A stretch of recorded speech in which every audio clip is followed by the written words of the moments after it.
How would you describe Donald Trump's first few weeks as US president? Now, some would say earth-shattering, while others would say it's well overdue.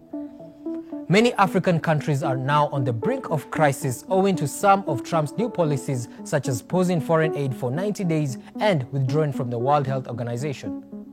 Before his election victory, Trump was against the foreign aid policy from the United States Agency for International Development, USAID, and said that it did not represent value for money for American taxpayers.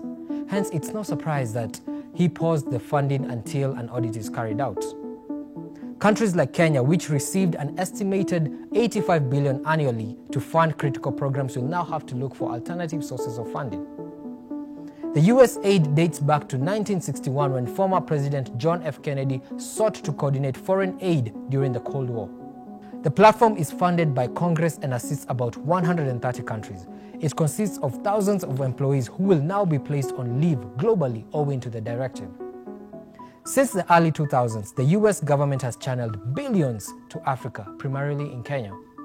In 2024, Kenya received $83.5 billion, $114 billion in 2023, $100 billion in 2022, $80 billion in 2021, $92 billion in 2020. So where do these funds go? Let's dive deep. The health sector receives the largest share, followed by humanitarian assistance, economic development, program support, democracy, education, and security. Critical programs such as PEPFAR and USAID have saved over 26 million lives in over 50 countries by providing ARV drugs, distributing vaccines, and training healthcare providers. The government has assured the public that it has an adequate supply of drugs for at least 6 months and would reorganize its budget to fund the programs. So in the worst case scenario, the state will look for private partners as an alternative source of funding. So what are your thoughts on this? Let us know in the comments below.